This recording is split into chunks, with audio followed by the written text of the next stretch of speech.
Yes, sir. It's your boy B Hayes back with another one, guys. So let's go ahead and jump right into it. Before we do that, watch out for spam, WhatsApp in the comments down below. Feel free to join VIP to be alerted whenever we get in and out of plays. Also, get your free stock from down below as well. So let's go ahead and take a look at it, guys. Before we do that, we know that last week was a choppy week, a lot of uncertainty. You know, we already know what's supposed to happen. The market is ready to boom, guys. It's ready to blow. It's ready to make crazy money for the loans. But the market makers and manipulators, obviously, they like to have they control over the market. They like to be able to come through and just say, hey, let's slow it down. Hey, let's pull it back. Hey, whatever they say, right? And my thing is, I don't too much care what they say, what they do. That's why I always, when people say, what you think this? What you think? What you think? What you think, Hayes? What?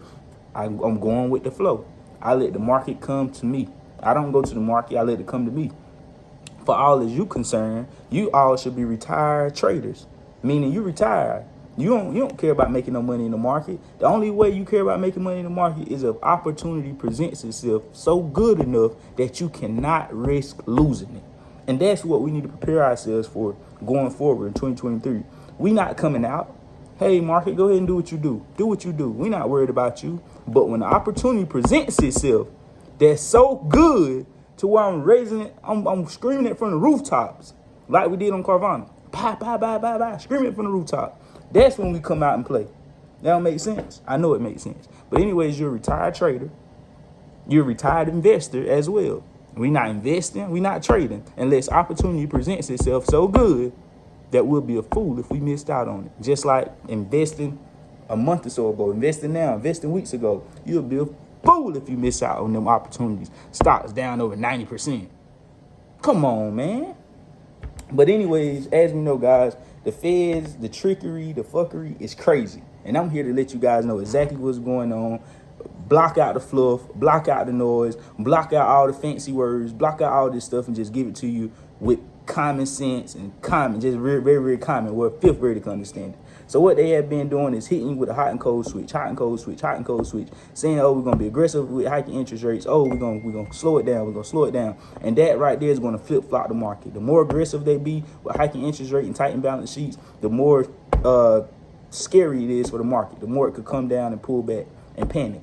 The more less aggressive they is, the better the economy is doing with consumers consuming, and with inflation cooling off, that's the better for the stock market. It booms the market. We see Bitcoin is booming. We see the GDP data came in better than expected from last year. It's also a major indicator on the market being positive. We also know last year, when we was actually in a recession, from the statistics, they were saying that we weren't in a recession just yet and it was coming. Now that we're kind of getting up out of the recession, they saying we're in a recession. Make it make sense, guys. But anyways, like I told you guys, pay attention, because what they're doing here and what they're trying to, now the market is about to boom, but they still trying to scare retail investors to as if the market about to come back down, which it can, but it's about to boom first.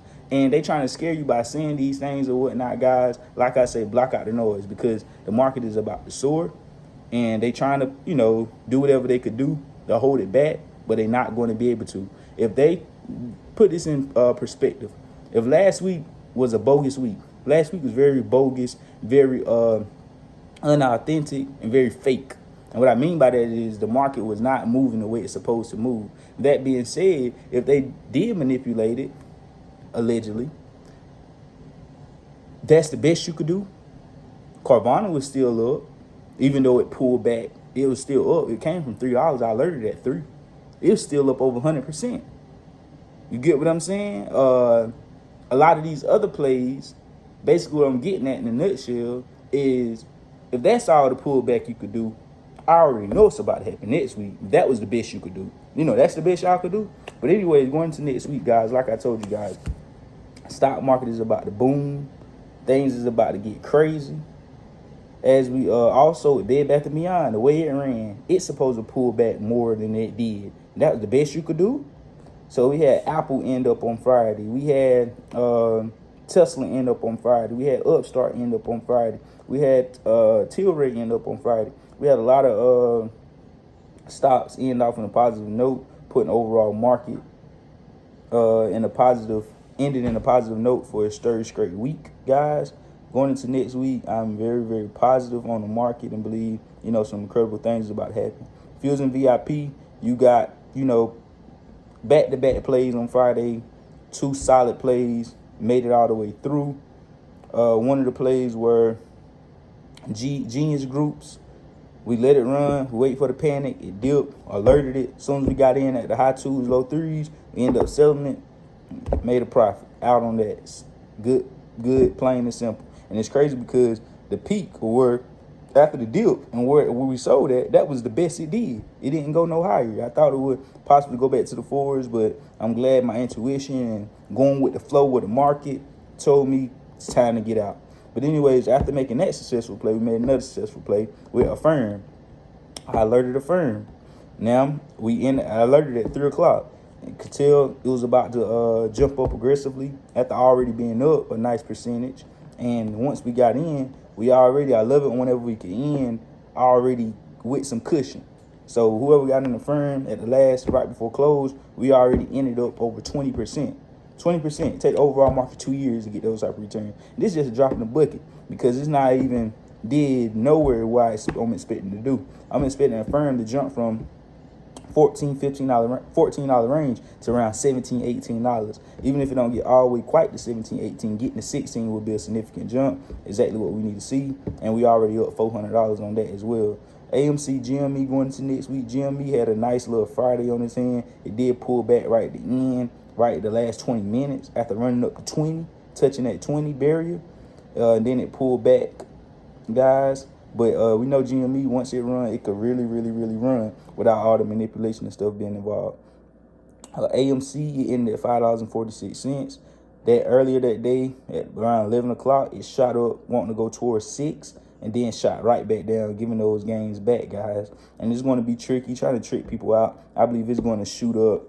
It's going to do that. It's going to be volatile like that, up and down, up and down. But when AMC shoots off, it's going to be when you least expect it, probably in the after hours, the pre-market. That's the way it likes to move. It likes to be sneaky. So you definitely want to keep your eye on that, guys, but don't get too caught up in it. Don't be too much invested in it because it's too much money to be making elsewhere to have, all your focus and attention and all your hope on one single play, guys. Look at this as a marathon, not a sprint. Stop trying to let one play decide everything for you. Stop trying to get rich off one play. Stop making one play cost you, half of your savings. Stop letting one play dictate your life, guys. One play at a time. That play should either come out with a small loss or a nice conservative gain, and sometimes a big gain. And sometimes you may even make a big loss. But when those big losses come, you already done secured the bag. You up on their money now. You playing with house money. So it's like you was conscious to make that big loss because you playing with their bag and you try to get a bigger bag by being okay with making that loss. Meaning, it's okay to lose $1,000, $2,000 in the market, but you already got to be up 5, 6 figures to lose that. And by you losing 2 or 3,000, you was aiming for 10, 15,000 in a single trade. So make it make sense. The math is mathing, right? But if I risk 2 bands to make 1,000, the math ain't mathing to me. You get what I'm saying? So you already know, guys, what to do. Add your boy on Instagram at the B Hayes Show. Get in VIP. I love y'all. We out and God bless you. We go.